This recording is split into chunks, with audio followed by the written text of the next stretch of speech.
اس لیے آپ نے توضیح طلبی میں علماء اکرام بیٹھے طلبہ جانتے ہیں، امام اعظم حنیفہ رحمہ اللہ سے تعریف منقول ہے، معرفت نفس مالہا و ما علیہا، کہ نفس اپنے فائدے اور نقصان کی چیزوں کو جان لے۔ اگر اس کا تعلق عقیدے کے ساتھ ہو تو علم الکلام ہے، اس کا تعلق عمل کے ساتھ ہو تو علم فقہ ہے، اس کا تعلق اخلاق کے ساتھ ہو تو علم تصوف ہے۔ لوگ آج دلیلیں مانگتے ہیں جی علم تصوف، یہ صوفی حضرات، میں کہ سب جہالت ہے۔ تصوف تو عطر ہے جس کو پیغمبر صلی اللہ علیہ وسلم نے حدیث جبرائیل کے اندر بیان فرمایا، مل احسان۔ میرے شیخ فرماتے تھے کسی بزرگ کے پاس علم لینے کے لیے نہ جاؤ، سن لو کیا لینے کے لیے جاؤ، کیفیات احسانیہ اللہ نے دل میں جو تیرے تعلق کی کیفیت ہے ہمارے قلب میں منتقل کر دے، اس نیت سے جاؤ۔ بڑی گر کی بات ہے یہ۔ ہم بزرگوں کے پاس جاتے ہیں کہ جی جتنے کوئی مسئلہ یہ مسئلہ، بھئی مسئلے مسائل تو ہم کسی عالم سے، محلے کے مولانا صاحب سے، مسجد کے امام صاحب سے پوچھ سکتے ہیں، لیکن یہ جو نور نبوت ہے یہ سینے کے بغیر نہیں ملے گا۔ نور نبوت از سینہ درویشہ باید چیز۔ الحمدللہ نحمده ونستعینه ونستغفره ونؤمن به ونتوکل علیہ ونعوذ باللہ من شرور انفسنا ومن سیئات اعمالنا، من يهده الله فلا مضل له ومن يضلل فلا هادي له، ونشهد ان لا اله الا الله وحده لا شريك له، ونشهد ان سيدنا وسندنا وحبيبنا وشفيعنا ومولانا محمدا عبده ورسوله، اما بعد فاعوذ بالله من الشيطان الرجيم، بسم الله الرحمن الرحيم، ونضع الموازين القسط ليوم القيامة، صدق الله مولانا العظيم۔ مخدوم گرامی مولانا فضل الرحمان صاحب درخواست دام برکاتہ، مناظر سلام حضرت مولانا عمر قریشی صاحب دام برکاتہ،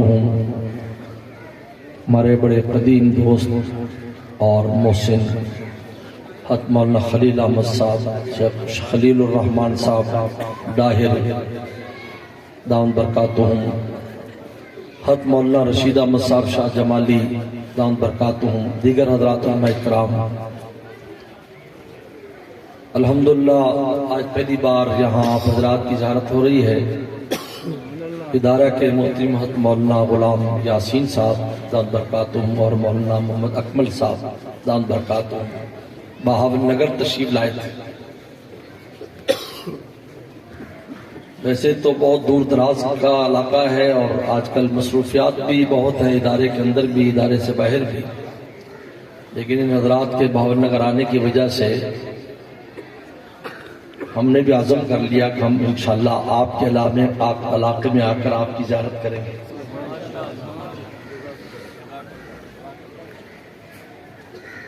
امام بخاری رحمۃ اللہ علیہ نے 16 سال میں یہ کتاب لکھی ہے، اور امام بخاری رحمۃ اللہ علیہ محمد بن اسماعیل ان کا نام ہے۔ چند ایسی چیزیں ان کی زندگی میں ہیں جس نے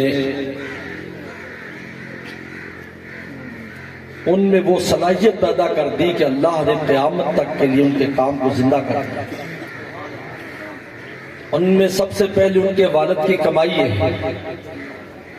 ان کے والد حفص اسماعیل بڑے علماء میں سے اور بڑے تاجر ہیں۔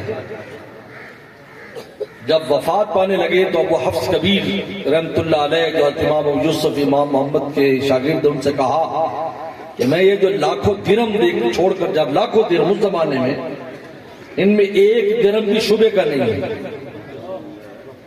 فرماتے ابو حفص کبیر فرماتے کہ میں اپنے آپ کو ان کے سامنے چھوٹا سمجھنے لگا۔ نمبر 2 ان کی والدہ کی دعا، نابینا ہو گئے تھے، 3 سال دعائیں مانگ مانگ کر بینائی اللہ سے واپس لی بچے۔ طبیب جواب دے چکے تھے اس لیے میرے شیخ حضرت شاہ حکیم اختر صاحب فرمایا کرتے، جب کوئی کہتا جی ڈاکٹر نے جواب دے دیا تو شیخ فوراً فرماتے کیا اللہ نے بھی جواب دے دیا ہے؟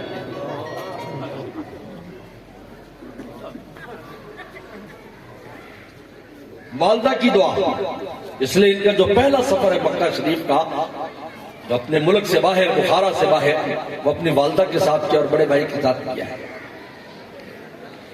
اور تیسرا علم کا شوق اور محنت، حالانکہ تاجر کے بیٹے تھے، لاکھوں درم تھے، بڑی راحت کی زندگی بخارا میں گزار سکتے تھے، لیکن سب کچھ تج کے صحرا نوردی اور مسافرت اختیار کر لی، اور ایسی ایسی تکالیف اٹھائیں کہ ان کا جگر تھا کہ ان کو انہوں نے برداشت کیا، اور 1080 محدثین سے ملاقات کر کے ان سے حدیثیں لی، 1080، اور ان کے سفر کے عجیب و غریب حالات۔ اور چوتھا امام بخاری کا تقوی، ورع اور تقوی بہت تھا۔ یہ وہ چیز ہے جو قبولیت دیتی ہے۔ میں حضرات علماء کرام جو فارغ اور ان سے کہنا چاہتا ہوں، انما یتقبل اللہ من المتقین، اللہ فرماتے ہیں، نص صریح ہے اور انما کے ساتھ ہے کہ متقین جو ہوتے ہیں ان کا عمل قبول ہوتا ہے۔ اگر آپ چاہتے ہیں کہ آپ کا علم قبول ہو جائے، تقوی اختیار کیجئے، پھر آپ تو چلے جائیں گے لیکن آپ کا علم قیامت تک باقی ہے۔ امام بخاری نے 16 سال میں کتاب لکھی، مکہ شریف میں شروع کی، مدینہ شریف میں اس کے تراجم الابواب لگائے، عنوانات لگائے، اور پورے عالم اسلام میں چل پھل کر اس کو 6 لاکھ حدیثوں میں سے امام بخاری نے یہ 7272 روایتیں یا 8000 روایتیں جو تکرار کو ختم کرنے پر 4000 ہیں، پورے عالم اسلام میں چل پھل کر، اس لیے میں اکثر کہا کرتا ہوں کہ بخاری شریف میں حرمین کا نور بھی ہے اور پورے عالم اسلام کا نور بھی ہے۔ یہ گلدستہ پیش کیا ہے، یہ پورا گلشن نہیں ہے، یاد رکھو، بخاری میں پورا گلشن نہیں ہے، گلدستہ ہے۔ 6 لاکھ حدیثوں میں سے انتخاب ہے، وہ گلشن میں سے انتخاب کر کے یہ گلدستہ پیش کیا ہے۔ اس لیے اپنی کتاب کا نام بھی یہ رکھا، الجامع الصحیح المسند المختصر، لفظ مختصر من احادیث رسول ایامی، مختصر لفظ میں رکھا ہے کہ میں نے ساری حدیثیں جو صحیح تھی وہ جمع نہیں کی، بلکہ ان میں سے اختصار کے ساتھ لائے ہوں، کیونکہ اس سے پہلے لمبی لمبی کتابیں لکھی جاتی تھی۔ امام بخاری پہلا شخص ہے جس نے اختصار کے ساتھ امت کے سامنے حدیث کی کتاب پیش کی ہے، تاکہ اس کا پڑھنا آسان ہو اور اس سے حدیث کا ذوق پیدا ہو۔ پھر اگر کسی کو گلشن دیکھنا ہے تو پھر جائے، کوئی فقہ کی روایتیں دیکھنا چاہتا ہے اس کی کتابیں ہیں، کوئی ایمانیات کی روایتیں دیکھنا چاہتا ہے اس کی کتب ہے، کوئی سنتوں کی روایتیں دیکھنا چاہتا ہے اس کی کتب ہے۔ خود مسواک کی روایت ہمارے استاد ڈاکٹر حبیب اللہ مختار رحمۃ اللہ علیہ نے جو کتاب لکھی محفل الباب پر ترمذی شریف کے، اس میں صرف مسواک کی 300 حدیثیں جمع کی۔ وہ گلشن ہے، آپ گلشن ہے تو وہاں چلے جائیں، اس کو دیکھو، یہاں ذوق پیدا ہو جائے گا۔ اور امام بخاری نے باب الوحی سے شروع کیا ہے اور کتاب التوحید پر ختم کیا ہے، کیونکہ وہی وہ ہے اول خیر نزل من السماء، پہلی خیر جو آسمان سے زمین پر آئی وہ وحی الہی تھی، اور وہ آدم علیہ السلام کے آنے کے بعد شروع ہوئی ہے۔ ہمارے والد صاحب رحمۃ اللہ علیہ مولانا نیاز محمد صاحب، جیسا کہ حضرت نے ابھی ذکر کیا، حضرت ابھی الحمدللہ ہمارے ادارے کو، خانقاہ کو، ہمارے گھر کو ماشاءاللہ پورے 8 دن ہمارے ہاں قیام فرمایا حضرت نے، وہیں سے ادھر گئے، لیکن رات کا قیام ادھر ہی رہا ہمارے پاس، اور خیر و برکات الحمدللہ ہم آج تک محسوس کر رہے ہیں۔ اس لیے کہ میں بزرگوں کی بات سناتا چلوں کہ کہتے ہیں جہاں کوئی اللہ والے بزرگ لوگ آ جاتے ہیں، بیٹھ جاتے ہیں، تو روحانی دسترخوان کبھی نہیں اٹھایا جاتا، ظاہری دسترخوان لپٹ جاتا ہے، لیکن روحانی دسترخوان موجود رہتا ہے۔ اب کھانے والوں کی ہمت ہے کہ وہ آئیں اور اس دسترخوان سے اپنا حصہ وصول کریں۔ آپ مکہ شریف جاتے ہیں، مدینہ شریف جاتے ہیں، تو آپ بتائیے کیا کچھ انوارات میں کمی ہوتی ہے؟ مجھے بتائیں، زمانہ تو کتنا گزر گیا لیکن بڑھتا جا رہا ہے. اس لیے مولانا رومی فرماتے ہیں تجلی بر کعبہ فضود کے کعبہ پر ہر وقت تجلی بڑھتی رہتی ہے. ان اخلاصات ابراہیم بود ابراہیم السلام کے اخلاص ہے کہ تجلی الہیہ تجلیات الہیہ بڑھتی رہتی ہے. حضرت والد صاحب مولانا نیاز مصعب رحمۃ اللہ علیہ فرماتے تھے امام بخاری نے باب الوحی کہا، وحی کا دروازہ. یا اور بھی تحقیقات علماء نے لکھی ہیں کہ یہ لفظ باب کیوں لائے، ہم اساتذہ پڑھاتے بھی ہیں. لیکن حضرت والد صاحب فرماتے تھے کہ امام بخاری لغوی معنی لے رہا ہے. باب الوحی کا مطلب یہ ہے کہ وحی کا دروازہ. امام بخاری بتانا چاہتے ہیں کہ تم وحی کے دروازے سے داخل ہو جاؤ، وہاں جو تمہیں ایمان ملے گا وہ معتبر ہوگا، جو نماز ملے گی وہ معتبر ہوگی، جو زکوٰۃ اخلاق جتنی چیزیں تمہیں اس میں ملیں گی وہ معتبر ہوگی. تم وحی کے دروازے سے داخل ہو جاؤ. اگر اس سے باہر کوئی چیز پاؤ گے تو وہ بدعت ہوگا، ضلالت اور گمراہی. اور امام بخاری انما الاعمال بالنیات کی پہلی حدیث لائے جو تصوف کی دنیا میں اور بزرگوں کے ہاں بنیاد ہے کہ انسان کو نیت کرنا آ جائے. یاد رکھو، اگر مجھے آپ کو نیت کرنا آ جائے، جس دن نیت کرنے آ جائے گی نا اخلاص کی، سمجھے کہ آپ نے اللہ کے راستے میں قدم رکھ دیا. اگر نیت کرنی نہیں آئی تو پھر ابھی سمجھے کہ آپ نے ابھی رستے پر قدم ہی نہیں رکھا ہے، موٹر وے پر چڑھے ہی نہیں ہیں، آپ نیچے پھر رہے ہیں. انما الاعمال بالنیات یہ پہلی روایت لائے اور وزن اعمال کا آخری باب باندھا ہے. ان کا جوڑ ہے. امام بخاری تو بہت زیرک آدمی ہے. وہ بتانا چاہتے ہیں اگر اپنے اعمال میں تم وزن چاہتے ہو، اپنی نماز کا وزن چاہتے ہو، روزے کا وزن چاہتے ہو، اخلاق کا وزن چاہتے ہو، اپنی نیت درست کرو کہ مولا کے لیے کام کرنا سیکھو، تو پھر تم ایک کھجور بھی حدیث شریف میں آتا ہے، اسی بخاری میں ہے، ایک کھجور جو میرے رستے میں ایک بندہ دیتا ہے مجھے خوش کرنے کے لیے، میں اپنے دائیں ہاتھ میں لے کے اس کو پالتا ہوں، جب وہ پہاڑ جتنی ہو جاتی ہے اس کے نام اعمال میں شامل کر دیتا ہوں. اس لیے بعض روایات میں آتا ہے کہ ایک کھجور جو اخلاص سے دی ہوگی وہ پورے پورا نیکیوں کا پڑا چکا ہے. انما الاعمال بالنیات. اور آخر میں وزن اعمال کے ثبوت کے لیے روایت لائے ہیں، تسبیح کی روایت. اور پہلی روایت حضرت عمر امیر المومنین حضرت عمر رضی اللہ عنہ سے لائے ہیں.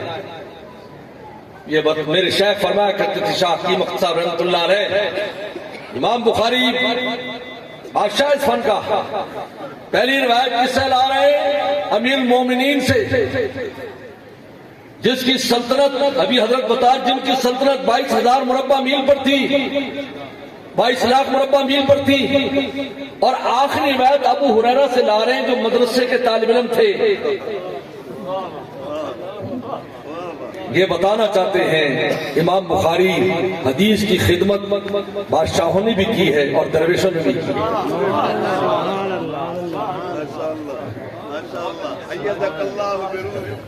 یہ ایسا علم ہے. اور پھر حضرت عمر رضی اللہ عنہ کی روایت لائے جو حفاظت قرآن میں بنیاد رکھتے ہیں، امیر ہے حفاظت قرآن کے، جن کے مشرے پر سیدنا صدیق اکبر رضی اللہ عنہ نے زید بن ثابت رضی اللہ عنہ کو قرآن جمع کرنے کا حکم فرمایا تھا. اور ابو ہریرہ محفظ الحدیث ہے، یہاں سب سے زیادہ روایت کرنے والے. پہلی روایت اس سے لائے جو وحی مطلوع قرآن کا محافظ ہے، اور آخری روایت اس سے لائے جو وحی غیر مطلوع حدیث کا محافظ ہے. کتاب التوحید لائے امام بخاری آخر میں. یہ دراصل علم الکلام ہے. یہ کتاب التوحید علم الکلام سے تعلق رکھتی ہے، اس لیے کہ توحید علم کلام. اس لیے آپ نے توضیح طلبی میں علماء اکرام بیٹھے طلبہ جانتے ہیں، امام اعظم حنیفہ رحمہ اللہ سے تعریف منقول ہے، معرفت نفس مالہا و ما علیہا، کہ نفس اپنے فائدے اور نقصان کی چیزوں کو جان لے.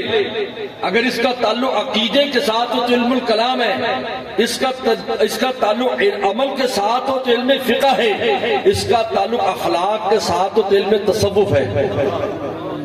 لوگ آج دلیلیں مانگتے ہیں جی علم تصوف یہ صوفی حضرات، میں کہ سب جہالت ہے. تصوف تو عطر ہے جس کو پیغمبر صلی اللہ علیہ وسلم نے حدیث جبرائیل کے اندر بیان فرمایا مل احسان. میرے شیخ فرماتے تھے کسی بزرگ کے پاس علم لینے کے لیے نہ جاؤ. سن لو کیا لینے کے لیے جاؤ؟ کیفیات احسانیہ اللہ نے دل میں جو تیرے تعلق کی کیفیت ہے ہمارے قلب میں منتقل کر دے، اس نیت سے جاؤ. بڑی گر کی بات ہے. ہم بزرگوں کے پاس جاتے ہیں کہ جی جتنے کوئی مسئلہ یہ مسئلہ بھئی مسئلے مسائل تو ہم کسی عالم سے، محلے کے مولانا صاحب سے، مسجد کے امام صاحب سے پوچھ سکتے ہیں، لیکن یہ جو نور نبوت ہے یہ سینے کے بغیر نہیں ملے گا. نور نبوت از سینہ ہے درویشہ باید چیز ہے. امام بخاری نے کتاب التوحید یہ علم الکلام کے لیے جہمیہ پر رد کیا، معتزلہ پر جو صفات الہیہ کے منکر ہیں ان پر رد کیا، اور آخری باب باندھا ہے وَنَزُلْ مَوَازِينَ الْقِسْطَ لِيَوْمِ الْقِيَامَةِ کہ ہم قیامت کے انصاف کے تول لگائیں گے فی یوم القیامہ، لیوم القیامہ فی یوم القیامہ. امام بخاری کی عادت ہے پوری کتاب التوحید میں کہ پہلے آیت لاتا ہے پھر حدیث لاتا ہے، اس لیے کہ عقیدے کی بات ہے اور عقیدے کے ثبوت کے لیے دلائل قطعیہ چاہیے، اور حدیث کا بھی خبر واحد بھی ہوتی ہے. اس لیے امام بخاری پہلے آیت لائے گا، آیت کے بعد حدیث لائے گا، تو پھر دونوں جڑ کر قطعیت پیدا کر کے عقیدے کا حصہ بن جائے گا.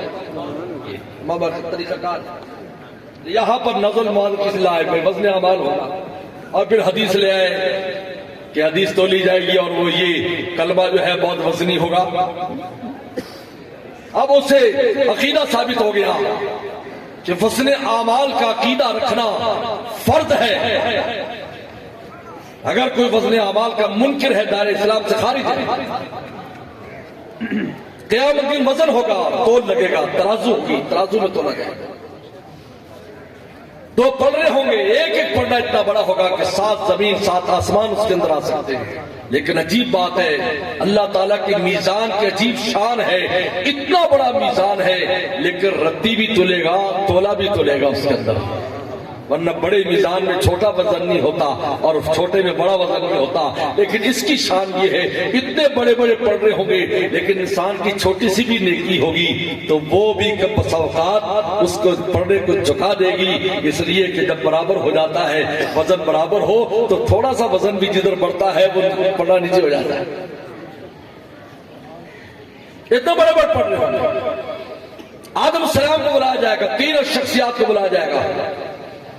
ملک الموت آ جاؤ، کیونکہ یہ پولیس والے ہیں، انہوں نے سب کو وہاں منتقل کیا ہے، یہاں سے پکڑ پکڑ کر لے گا سب کو اوپر. چلو آ جاؤ، تمہاری بھی حاضری عدالت میں. جبرائیل السلام تم وہی لے کر گئے تھے، احکام لے کر گئے تھے، کس نے عمل کیا کس نے عمل کیا، تم بھی آ جاؤ. آدم السلام تیری اولاد ہے، آ جا تو بھی آ جا. تینوں آئے. اب میزان لگ گیا. انبیاء صلوات السلام کے اعمال کا وزن نہیں ہوگا، فرشتوں کے اعمال کا وزن نہیں ہوگا، اور ان کافروں کے اعمال کا وزن نہیں ہوگا جن نے کوئی نیکی نہیں کی سوائے کفر کی بدماشی کے، سیدھے جہنم میں بھیج دیں گے. اور 70,000 اس امت کے وہ خوش نصیب ہوں گے جن کا حساب کتاب نہیں ہوگا اور وہ جنت میں بھیج دیں گے. 70,000 نوکاشت میسن کا نام ہمیں معلوم ہے کیونکہ وہ کھڑا ہو گیا تھا، حضرت میرے لیے دعا فرما، تیرے لیے دعا ہو گئی. پھر کئی کھڑے ہوئے، فرمایا نہیں یہ سبقت لے چکا ہے. اب چاہتا واقعت چنانچہ ابو ہریرہ رضی اللہ عنہ کے ساتھ بھی ہوا. زید بن ثابت، ابو ہریرہ اور ایک اور صحابی مسجد میں بیٹھے ذکر کر رہے تھے، دعا کر رہے تھے. رسول اللہ صلی اللہ علیہ وسلم تشریف لائے. آپ نے دیکھا کہ بیٹھے ہوئے کچھ باتیں کر رہے ہیں. ان کا کیا بات ہوگی؟ ہم دعائیں کر رہے ہیں اور آمین کر رہے ہیں ایک دوسرے کی دعا پر. انہوں نے فرمایا چلو میں بھی تمہارے ساتھ بیٹھ کر تمہاری دعاؤں پر آمین کہتا ہوں. کیا شان رحمت تھی پیغمبر صلی اللہ علیہ وسلم، صحابہ اکرام کے ساتھ کیا محبت اور تعلق تھا. انہوں نے کہا پہلے کون دعا کرے گا؟ حضرت ابو ہریرہ نے کہا حضرت میں تو بعد میں کروں گا، پہلے یہ بڑے ہیں یہ کریں. زید بن ثابت رضی اللہ عنہ پہلے دعا کی، رسول اللہ آمین کہتے رہے. پھر دوسرے صحابی نے دعا کی، رسول صلی اللہ علیہ وسلم آمین کہتے رہے. پھر ابو ہریرہ نے دعا کی. کیا دعا کی؟ اللہ جو انہوں نے دعائیں کی وہ بھی مجھے دے دے اور مجھے نہ بھولنے والا علم دے دے. فرما آمین. تو زید بن ثابت نے کہا حضرت ہم یہ دعا کرتے ہیں ہمیں بھی ایسا علم ملے نہ بھولنے والا علم. فرمایا کہ نہیں یہ دوست کو نوجوان سبقت لے جا چکا ہے.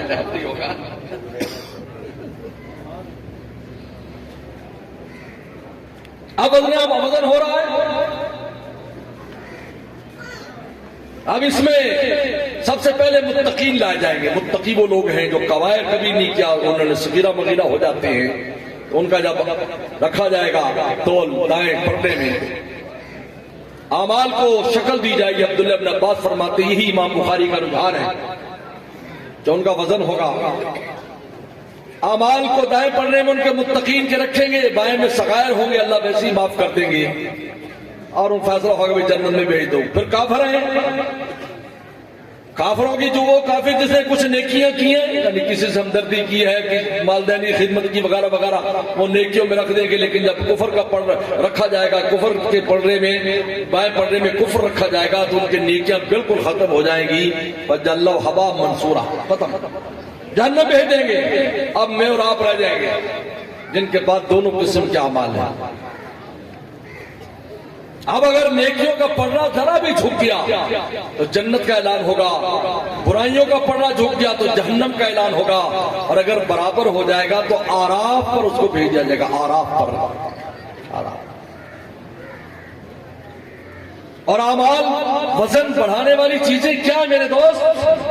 نمبر 1 اخلاص ہے, اخلاص. نمبر 2 اخلاق. حدیث میں آتا ہے رسول اللہ فرمایا کہ میں نے اخلاق, حسن اخلاق سے بڑھ کر وزنی کوئی چیز نام اعمال میں نہیں دیکھی. میزان میں سب سے زیادہ وزن نفلی اعمال میں انسان کے اخلاق کا ہے, کیونکہ اخلاق کا تعلق دوسروں کے ساتھ ہے. اور یہ ایک بات یاد رکھو, میرے مرشد فرمایا کرتے تھے اخلاق وہ نہیں ہے جو تم بڑے لوگوں کے ساتھ برتو, اخلاق وہ ہے جو کمزوروں کے ساتھ برتو. یہاں پتہ چلتا ہے اخلاق ہے کہ نہیں. یہاں تو بیویوں کو بھی دھپے مارتے ہیں, سواری کو بھی کیا برا بھلا کہتے ہیں, عورتوں کو برا بھلا کہتے ہیں, بچوں کو بھی دیکھو. اور میں ایک بات اکثر کہتا ہوں آپ حضرات کی علم کے لیے, بات یاد رکھو. اور میں گاؤں دیہات میں جاتا ہوں تو میں اکثر وقت بیان کرتا ہوں, کیونکہ وہاں شوہروں کے اخلاق بڑے سخت ہوتے ہیں. پہلے زمانے میں تھاپا ہوتا تھا, تھاپا یاد ہے جس سے کپڑے دھوتے تھے. آج تو واشنگ مشین ہی آ گئی, تھاپے کے ساتھ مارا کرتا. پیغمبر صلی اللہ علیہ وسلم, بخاری کی حدیث ہے, تمام وہ دوست سن لیں جو صاحب اولاد ان کے لیے میں کہتا ہوں, سن لو. پیغمبر صلی اللہ علیہ وسلم نے بکری ذبح فرمائی اور اماں عائشہ سے فرمایا کہ دیکھو جو خدیجہ کی سہیلیاں ہیں اس میں سے ان کو بھی ہدیہ بھیج دینا. حالانکہ خدیجہ رضی اللہ تعالیٰ تو مکہ شریف میں وفات پا گئی تھی, کچھ ہجرت کر کے آئی تھی اور کچھ پہلے سے بھی مدینہ شریف میں ان کی سہیلیاں تھیں. ان کو بھیجنا. اماں فرماتی ہیں کہ مجھے بڑا محسوس سا وقت میں کہہ بیٹھی اے اللہ کے نبی صلی اللہ علیہ وسلم, خدیجہ جب آپ کی خدمت میں آئی تھی تو بوڑھی تھی اور پھر ان کو دنیا سے گئے ہوئے زمانہ ہو گیا, اس کے بعد اللہ نے ہماری جیسی کتنی خدمت گزار آپ کی خدمت میں دے دی, آپ اب بھی خدیجہ کو یاد کرتے ہیں؟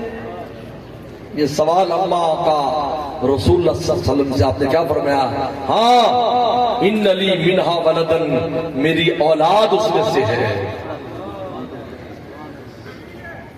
مجھے بتاؤ جو کسان اس زمین کی قدر نہ کرے جس زمین سے اچھی فصل ہو, بتاؤ بھائی اسے کسان کو تم کیا کرو گے؟ بے وقوف کہو گے. ماں کی طرح تم قدر کرتے ہو زمینوں کی. ہمارے ایک زمین ہے بڑی ایسی جگہ پر آئی ہوئی ہے کہ وہاں پتہ نہیں کتنا کچھ ترقی ہو سکتی, لیکن اس نے بیچتی کہ بھئی ساڑھے ابے نے آکھا ہے اے ماں ہے, یہ گناہ بیچنا تو سب فروخت نہ کرنا. یہاں اولاد اور وہ اولاد جو آگے چل کر جن میں علماء، صلحاء، مجاہد، اللہ والے، پتہ نہیں کیا کچھ پیدا ہونے والے ہیں.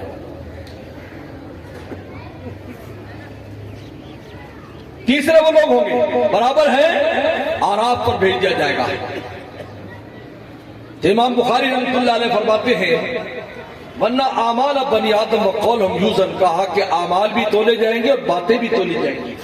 یہ جو میں اور آپ گفتگو کرتے رہتے ہیں، اللہ نے زبان ذکر کے لیے دی ہے، قرآن کے لیے دی ہے، باتوں کے لیے نہیں دی. ضرورت کے لیے باتیں کرو بس. حدیث شریف میں آتا ہے کہ جو ان دو جبڑوں کے درمیان کی چیز اور دو رانوں کے درمیان کی چیز کی ضمانت مجھے دے دے، میں اس کو جنت کی ضمانت دیتا ہوں. امام بخاری کیونکہ آگے جو حدیث لا رہے ہیں وہ بھی پڑھنے سے تعلق رکھتی ہے، اور اسی میں امام بخاری اپنے اس مسئلے کو بھی حل کر رہے ہیں کہ قرآن مجید کی تلاوت تولی جائے گی. اس سے پتہ یہ چلا کہ جو اللہ کا کلام ہے وہ تو غیر مخلوق ہے، لیکن جو تلاوت ہے یہ مخلوق ہے، اس لیے اس کو تولا جا رہا ہے کیونکہ میرا اور آپ کا عمل اور فعل ہے، اور جو کتاب اللہ ہے وہ اللہ تعالیٰ کا جو کتاب اللہ ہے، جو کہ کلام نفسی، وہ اللہ تعالیٰ کا کلام غیر مخلوق ہے. امام بخاری اس میں وہ بھی حل کیا. آگے فرما رہے ہیں قال مجاہد القسطاس العدل بالرومی. امام بخاری کی عادت ہے کہ قسطاس یہ قرآن مجید میں آئے. امام بخاری کی عادت ہے کہ قرآن کا کوئی لفظ کسی جگہ پر آ جائے، اس کو حدیث شریف سے مناسبت ہو تو اس کی شرح کر دیتے ہیں. فرمایا کہ قسطاس رومی زبان کا لفظ ہے، اس کا معنی عدل ہے. اس سے پتہ چلا کہ قرآن مجید میں دوسری زبانوں کے الفاظ بھی ہیں. آگے فرماتے تحقیق کرتے یہ قسط مصدر المقصد ہے. قسط جو ہے یہ مقصد کا مصدر، اصل میں مقصد کا مصدر اقتصاد ہے، اور اقتصاد کس سے بنا ہے؟ قسط اور قسط دو الگ الگ لفظ ہیں. قسط کا معنی ظلم ہے، قسط کا معنی عدل ہے. لہذا امام بخاری فرماتے ہیں وَهُوَ الْعَادِلُ الْمُقْسِطُ هُوَ الْعَادِلُ، اور اگر قاسط هُوَ الْجَائِرُ، قاسط ظالم کہتے ہیں. أَمَّا الْقَاسِطُونَ فَكَانُوا لِجَهَنَّمَ حَطَبًا. یہ عربی کی فصاحت ہے. امام شافعی رحمۃ اللہ علیہ فرماتے ہیں کہ عربی زبان پر سوائے نبی کی ذات کے کوئی بھی حاوی نہیں ہو سکتا، سوائے نبی کی ذات. آگے فرماتے ہیں حدثنا اشکاب. امام بخاری کا آخری استاد ہے یہ مصر میں، آخری استاد سے آخری حدیث لا رہے ہیں. آگے سے یہ حدیث غریب ہے 4 سلسلوں سے.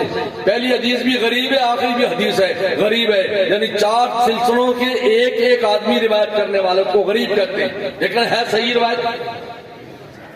انواد القاقان ابی زرع البجلی ان ابی ہریرہ رضی اللہ تعالیٰ عنہ. یہ درویش ہے، صفہ کے طالب علم ہے، بہت کم ہے، ورنہ بتاتے بھی یہ مدرسے سارے جو بنے ہوئے ہیں یہ صفہ کے مدرسے ہاسٹل والے جہاں قیام ہے یا تو ابو ہریرہ کے آنے کے بعد شروع ہوئے ہیں.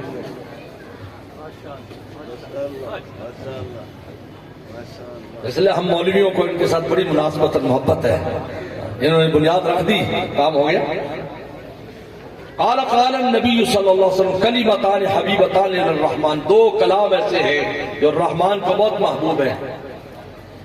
رحمان کا وصف لائے اس لیے یہ بتانے کے لیے کہ اللہ کی شان رحمت تقاضا کرتی ہے ان کلمات کو پیارا بنانے کی اور پڑھنے والے کو پیارا بنانے کی. شان رحمت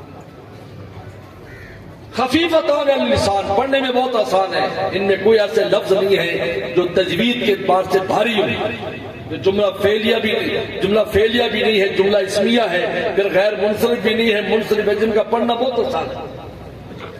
لیکن ثقیلتان فی المیزان، لیکن یہ میزان میں بہت بھاری ہوں گے. یہ امام بخاری حدیث لایا جس سے معلوم ہوا کہ اعمال کا وزن ہوگا، اقوال کا بھی وزن ہوگا. ثقیلتان فی المیزان. میرے ساتھ پڑھو سبحان اللہ و بحمدہ سبحان اللہ العظیم، سبحان اللہ و بحمدہ سبحان اللہ العظیم، سبحان اللہ و بحمدہ سبحان اللہ العظیم. بس آگے میں مختصر کر رہا ہوں. سبحان اللہ اور و بحمدہ 2 باتیں ہیں. اللہ تعالیٰ کی 2 طرح کی صفات ہیں. ایک ہے نفی النقائص، اللہ تعالیٰ سے عیوب کو دور کرنا، کہ اللہ تعالیٰ کی ذات میں کوئی عیب نہیں ہے. اس کو تنزیہات کہتے ہیں. اس نے پہلے ذکر کیا کیونکہ پہلے اقرار کرو کہ اللہ میں کوئی عیب نہیں، پھر کمالات ثابت کرو. اور وہ بھی حمدی تحمید کا معنی سارے کمالات اللہ کی ذات کے لیے ثابت کرنے ہیں۔ تو سبحان اللہ کا جو کلمہ ہے چھوٹا سا کلمہ ہے جس کا مطلب ہے میں اللہ تعالیٰ کو ہر عیب سے پاک قرار دیتا ہوں۔ آپ اس چھوٹے سے کلمے میں تمام جو صفات آدمیہ اور صفات جلال جن کو کہا جاتا ہے اس کے اقرار کر لیا۔ ابھی حمدی ہی تمام کمالات اللہ تعالیٰ کے لیے میں ثابت کرتا ہوں۔ چھوٹے سے کلمے میں آپ نے اللہ کے تمام کمالات کے اقرار کر لیا۔ اور ایک بات یاد رکھو کہ شریعت مطہرہ میں کسی بھی لفظ کے جو معانی ہوتے ہیں ان معانی کے اعتبار سے قیمت لگتی ہے، ظاہر کے اعتبار سے قیمت نہیں لگتی۔ ظاہری میں چھوٹا سا ہے لیکن ان کے اندر ایک سمندر بند ہے۔ سبحان اللہ العظیم، دوبارہ سبحان اللہ العظیم لائے۔ ہمارے استاد مفتی ولی حسن ٹنکی رحمۃ اللہ علیہ فرمایا کرتے تھے کہ سبحان اللہ 2 بار لائے، ابھی ہم نے 1 بار، اس لیے کہ تنزیحات کو ہم سمجھتے ہیں عیب کیا ہے، کیسے نفی کرنی، ہم سمجھتے ہیں اولاد کیا ہے، کھانا کیا ہے، پینا کیا ہے، لیکن اللہ کے کمالات کو کوئی نہیں سمجھ سکتا۔ اس لیے 1 بار اقرار کرا لیا، تنزیحات کا 2 بار اقرار کرایا، کمالات کا 1 بار اقرار کرایا۔ اب یہ کلمہ جب میزان میں رکھا جائے گا، ایک بات حدیثوں میں آتا ہے کہ پورا نیکیوں کا پڑھنا اس ایک کلمے سے بھر جائے گا۔ بس آخری بات سنا رہا ہوں آپ کو، وہ کیسے بھر جائے گا میں مثال دیتا ہوں۔ یہاں بلب لگا ہو، اس بلب کی روشنی پورے مجمع کو روشن کرے گی، تو بلب کا وجود کتنا ہے اور اس کی روشنی کتنی۔ یہ کلام جو ہے اس میں اللہ کا نور ہے۔ جب قیامت کے دن اس کا ظہور ہوگا تو کلمہ تو چھوٹا سا ہے لیکن وہ نور پورے پردے کو بھر دے گا۔ لیکن عجیب بات ہے، اللہ کے نور کی خاصیت ہے اس میں روشنی بھی ہوتی ہے، وزن بھی ہوتا ہے۔ اس لیے کوہ طور پر جب اللہ کا نور آیا تو فجعلہ دکا، اس پہاڑ کو زمین میں اس نے دھسا دیا۔ جب یہ کلمے سے نور نکلے گا، الحمدللہ یمن المیزان، سبحان اللہ یمن المیزان، اللہ اکبر یمن المیزان، لا الہ الا اللہ یمن المیزان، یہ ساری چیزیں میزان کو بھر دیں گی۔ اس لیے کہ اس میں نور ہوگا، وہ نور پھیلے گا۔ جب نور پھیلے گا اور اس کے ساتھ اس کا وزن بھی ہوگا تو انسان کی نیکیوں کا پڑھنا نیچے گر جائے گا۔